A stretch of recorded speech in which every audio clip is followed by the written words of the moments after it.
itu kebijakan moneter? Kebijakan moneter adalah kebijakan pemerintah melalui bank sentral sebagai pemegang otoritas moneter untuk mengendalikan jumlah uang yang beredar dalam rangka mencapai kestabilan ekonomi.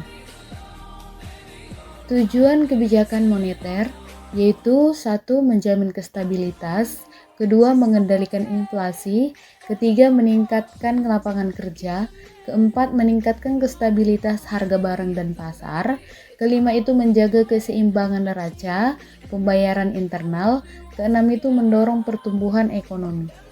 Adapun inflasi adalah kenaikan harga barang dan jasa secara umum terus-menerus dalam jangka waktu yang tertentu.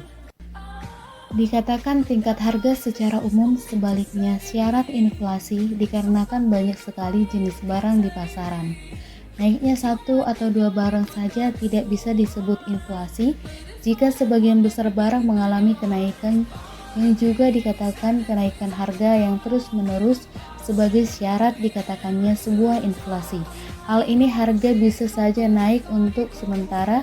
Kenaikan harga ini tidak disebut inflasi dalam waktu yang lama dan yang terjadi pada seluruh barang dan jasa secara umum, maka gejala inilah yang disebut dengan inflasi. Selanjutnya itu ada instrumen kebijakan moneter yang dilakukan oleh bank sentral.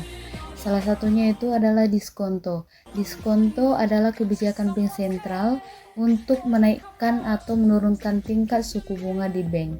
Yang kedua itu adalah operasi pasar terbuka.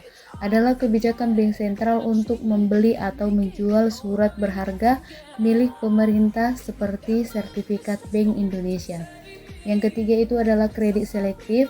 Adalah kebijakan pemerintah untuk menentukan syarat-syarat kredit yang dikenal.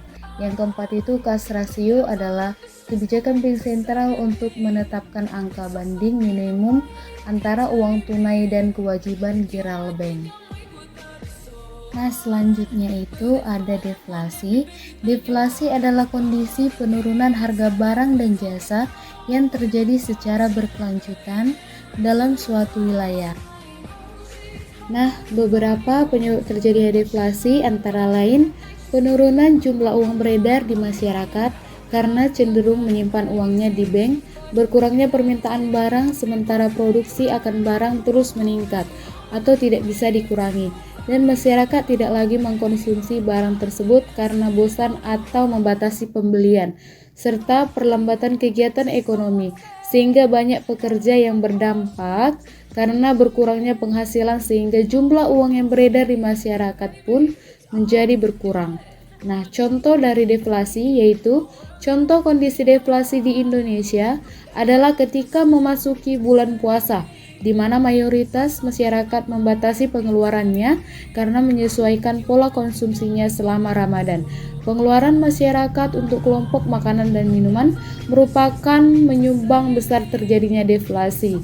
Nah, deflasi ini akan berbalik dalam bagaimana pengurangan jumlah dalam tingkat perekonomian saat ini yang terjadinya deflasi dalam pengurangan harga dari waktu ke waktu.